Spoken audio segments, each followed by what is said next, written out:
Everyone, good morning. কেমন আছো তোমরা সবাই? আশা করছি সবাই খুব ভালো আছো, সুস্থ আছো। আমরা খুব ভালো আছি। আমার চ্যানেল বিউটিস বিউটিফুল লাইফে নতুন একটা ভিডিওতে তোমাদের সকলকে অনেক স্বাগত জানাই। আজকে সোমবার, শিবরাত্রি করছি আজকে আমি।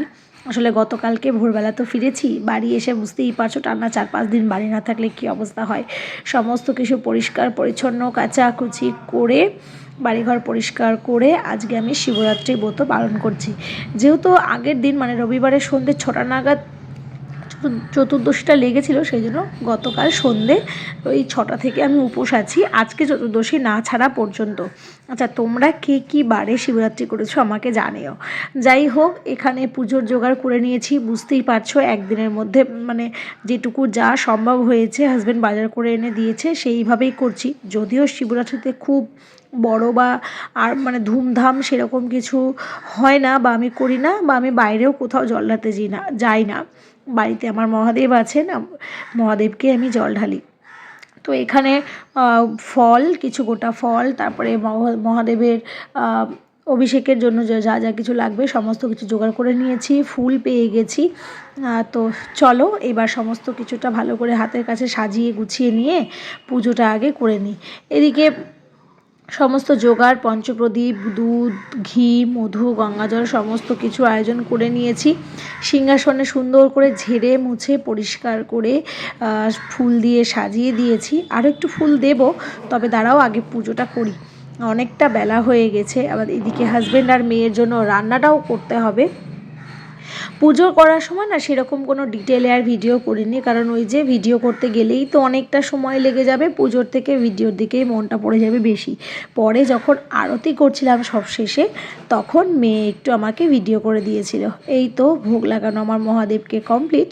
তারপরে এখানে ধূপ ধুনো পঞ্চপ্রদীপ সমস্ত কিছু দিয়ে মন প্রাণ ভরে আমি পুজো করেছি। আমি খুব ছোট্টবেলা থেকে শিবরাত্রি করি।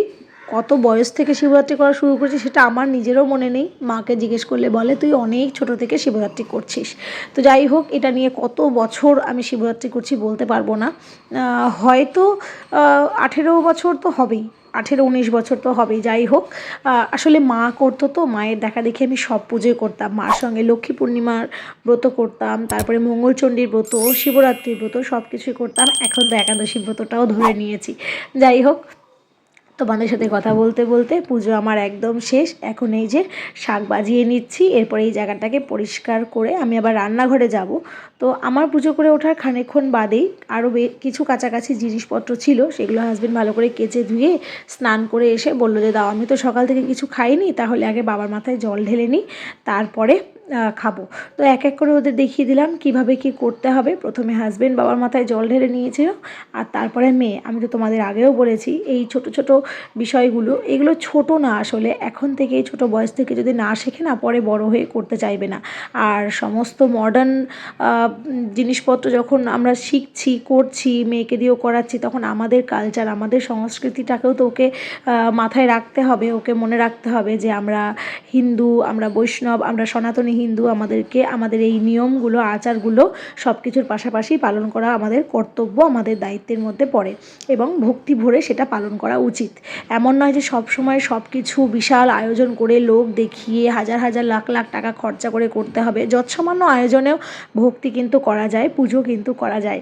তো যাই হোক, পুজো কমপ্লিট করে এসে এদিকে রান্নাবান্না করতে শুরু করেছি। যদিও সবটা মানে অনেকটাই হাজব্যান্ড হেল্প করে দিয়েছে, আমার সবজিগুলো কেটে দিয়েছে, মশলা যোগাযন্ত্র সব হয়ে গেছে। ওদিকে ভাত নেমে গেছে, করব কিচ্ছু না, ওই কী বলে সজনে ডাঁটা, আলু, বড়ি, টমেটো দিয়ে হালকা মশলা বাটা দিয়ে একটু ঝোল করে দেবো।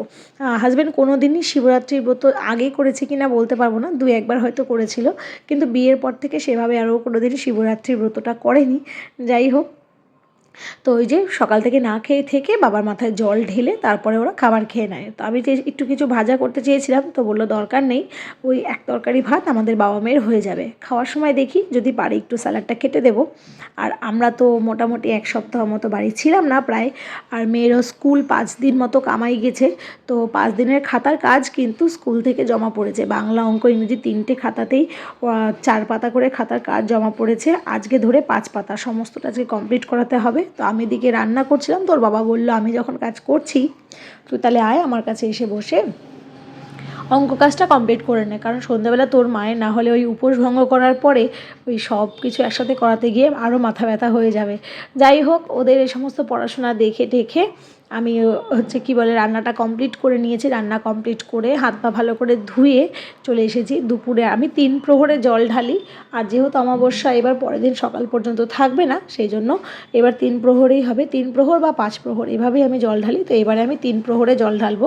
সকালে তো একবার ঢেলেছিলাম, এখন দুপুরবেলা, দুপুর ঠিক হ্যাঁ দুপুরই আছে, 3:30 মতো বাজে। এখন আমি এসেছি দুপুরে জলটা ঢালবো বলে। তো সকালে যে পুজোটা হয়েছিল তো সেই জায়গাটা একটু ভালো করে পরিষ্কার করে দিয়ে এখন এই যে দুপুরবেলা আমি অভিষেক করব। আর এখন দুপুরবেলা আমি সকালের ঘি, মধু, দই, চন্দন, দুধ সব কিছু তো ছিলই, আর তার সঙ্গে সঙ্গে দেবো চিনি আর দেবো চাল। এই দিয়ে ভালো করে পুজো করব। পুজো করে দুধটা না আমি একটু ভয়ে ভয়ে রেখেছিলাম যে যদি নষ্ট হয়ে যায়, তো দেখলাম যে না, একদম রাত্রি পর্যন্ত, মানে আমি রাত্রে শেষ পুজোটা করেছি 7:30 থেকে 8টার মধ্যে, তো তখন পর্যন্ত দুধটা ফাটেনি। দুধটা ফেটে গেলে তো সেই দুধটা আর দেওয়া যাবে না, তো সেই নিয়ে আমি প্রত্যেকবারই একটু ভয়ে ভয়ে থাকি। তবে এবারটা ঠান্ডা ঠান্ডা আছে তো মনে হয় না কিছু হবে।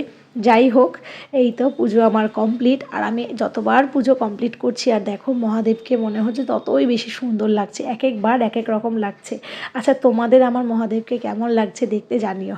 তো তারপরে আমি একটু আলতাও পরে নিয়েছিলাম, আজকে আলতা পরেছিলাম, হাতে নেল পলিশ পরেছিলাম। যদিও আলতা পরলে না আমার পা একদম ফেটে যায়, এমনিতেই শীতকালে আমার পা ফাটেই, আমি যতই ক্র্যাক ক্রিম ইউজ করি, যতই মোজা ইউজ করি, যতই বোরোলিন গরম করে লাগাই, আমার পা ফাটা কেউ আটকাতে পারে না, এরকম একটা ব্যাপার আর কি। হাতে একটু নেল পলিশও পরেছিলাম, ঘরে মেহেন্দি আছে, ইচ্ছে ছিল একটু মেহেন্দি পরার, কিন্তু যেহেতু মেয়ের স্কুল চলছে আর আমি মেহেন্দি পরলে ওর মন খারাপ হয়ে যাবে, কান্নাকাটি করবে, আর স্কুলে তো মেহেন্দি পরে গেলে বকা দেবে, তো সেই জন্য আর আমি মেহেন্দিটা পরলাম না। যাই হোক, শ্রাবণ মাসে পড়বো। সন্ধ্যাবেলাও পুজোটা করে নিলাম আরও একবার। আর এই দেখো, তোমাদেরকে তখন বললাম না যে যতবার মহাদেবকে পুজো করছি এক একবার এক এক রকম সুন্দর লাগছে দেখতে আমার মহাদেবকে। তো সন্ধ্যাবেলা ভোগ লাগিয়ে দিয়েছি। কাটা ফল যতদূর আমি জানি যে দিতে নেই নাকি, মানে আমি ঠিক মানে শিওর না এই বিষয়টাতে। তো যাই হোক, এখানে মহাদেবের পুজো হয়ে গেছে। সন্ধ্যেবেলা বাড়িতে আরও ভালো করে ধূপ ধুনো দিয়েছিলাম, আর আমি যখন ধুনো দিই তখন তার মধ্যে একটু লবঙ্গ, একটু কর্পূর এগুলো দিয়ে সারা বাড়িতে দেখিয়ে দিয়েছি। তারপরে পুজোর সমস্ত জায়গা পরিষ্কার করে ফেলেছি, কিন্তু পুজোর বাসনগুলো আজকে আর আমার মাজতে ইচ্ছে করছিল না বলে আর মাজিনি। কাল সকালে যখন পুজো করব তখন মেজে নেব। আর এদিকে সকাল থেকে পুজোর যা ফুল টুল ছিল সমস্ত কিছু পরিষ্কার করে ঠাকুরঘর একদম করে নিয়েছি। এখন হচ্ছে ঠাকুরঘর থেকে বেরিয়ে যাব, মেয়েকে এখানে পড়তে বসেছিলাম। এখন অনেকটা রাত্রি প্রায় ওই 10টা 10:30 হবে। মেয়ের পড়াশোনাও কমপ্লিট। এইবারে আমি বসেছি আমার উপোস ভঙ্গ করার জন্য বেশ কিছু ফল নিয়ে। তো কলা, মৌসুমি এগুলো আমি এখন আর রাতে খাবো না, আর এতগুলো প্রসাদ আমি একা খাবও না, খেতে পারবো না, যেহেতু সারাদিন একদম নির্জলা ছিলাম। চলো তাহলে আজকের এই ভিডিওটা এই পর্যন্ত রাখছি। তোমরা সবাই খুব ভালো থেকো, সুস্থ থেকো। আমার এই যৎসামান্য আয়োজনের পুজো তোমাদের কেমন লাগলো সেটা কিন্তু অবশ্যই কমেন্টে জানিও। সবাই খুব ভালো থেকো, সুস্থ থেকো। দেখা হবে আবারও খুব তাড়াতাড়ি নতুন একটা ভিডিওর সাথে।